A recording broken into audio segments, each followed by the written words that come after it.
कर्म करो, फल की चिंता मत करो। कर्म जब पूरी ईमानदारी से किया जाता है तो फल खुद बदल जाता है। मन को वश में करो, क्योंकि मन ही मनुष्य का मित्र और शत्रु है। जो मनुष्य अपने कर्तव्य का पालन करता है उसे कभी भी संकट नहीं सताते हैं। जो अपने कर्मों में मोहित होता है वह दुख में ही रहता है। कर्मयोगी कोई भी परिस्थिति में शांत और स्थिर रहता है।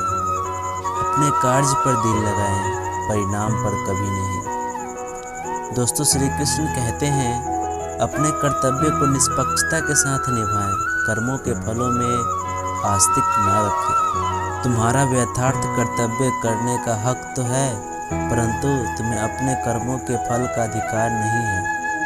अपने कर्मों के फल को अपने कार्य का उद्देश्य मत बनाओ, इसलिए तुम अपने कर्तव्यों का अनुराग नहीं करोगे। आत्मा न जन्मती है और न मरती है, यह अनंत, सदाचारी और आदाकालिक है। दोस्तों, जो व्यक्ति कार्य में निष्क्रियता और निष्क्रियता में कार्य को देखता है वह सच्चा ज्ञानी है। जो भी हुआ अच्छे के लिए हुआ, जो चल रहा है वो अच्छे के लिए हो रहा है, और जो होगा वह भी अच्छे के लिए होगा। एक व्यक्ति अपने मन के बिना अपने लिए दोषी है और सहायक भी, क्योंकि उसे सही विचार नहीं होता। मन उसका मित्र और दुश्मन दोनों बन जाता है। अपने सबसे खास से धोखा खाने के बाद लोग चाहकर भी किसी पर संपूर्ण प्रतिशत भरोसा नहीं कर पाते। यही सत्य है। मनुष्य का जीवन केवल उसके कर्मों पर चलता है। दोस्तों, श्री कृष्ण कहते हैं, मनुष्य का जीवन केवल उसके कर्मों पर चलता है। जैसा कर्म होता है वैसा उसका जीवन होता है। भगवान श्री कृष्ण जी कहते हैं, हमें किसी से भी अंधा प्यार नहीं करना चाहिए। हमारा किसी के प्रति अंधा प्यार हमें कभी भी आगे बढ़ने नहीं देता। अधिक प्रेम भी व्यक्ति को बुद्धिहीन कर देता है। अनुमान मन की कल्पना है और अनुभव जिंदगी का सबक है। सच्ची खुशी तभी होती है जब आपकी सोच, कथन और कर्म में समानता हो। जीवन में कभी निराश नहीं होना चाहिए, क्योंकि कमज़ोर आपका वक्त होता है, आप नहीं। दोस्तों, जैसे तेल समाप्त हो जाने पर दीपक बुझ जाता है, उसी प्रकार कर्म के छीन हो जाने पर भाग्य भी नष्ट हो जाता है। मौन सबसे अच्छा उत्तर है किसी ऐसे व्यक्ति के लिए जो आपके शब्दों को महत्व नहीं देता हो।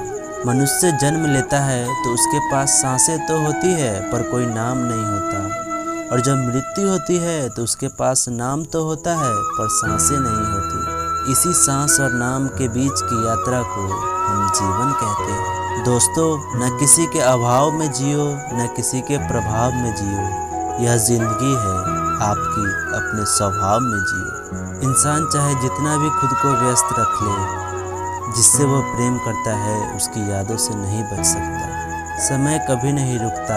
आज यदि बुरा चल रहा है तो कल अवश्य अच्छा आएगा। आप केवल निस्वार्थ भाव से कर्म कीजिए और वही आपके हाथ में है। दया होनी चाहिए, कमजोरी नहीं। ज्ञान होनी चाहिए, अहंकार नहीं। दोस्तों, श्री कृष्ण जी कहते हैं, माता पिता बनना अत्यंत सुखद अनुभव है। उत्साह से जीवन जीना और स्वयं पर महारत हासिल करना खुशी देता है। कोई कुछ भी बोला, स्वयं को शांत रखो।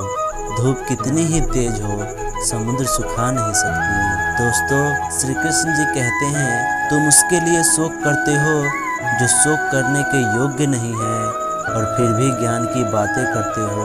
बुद्धिमान व्यक्ति न जीवित और न ही मृत्यु व्यक्ति के लिए शोक करते हैं।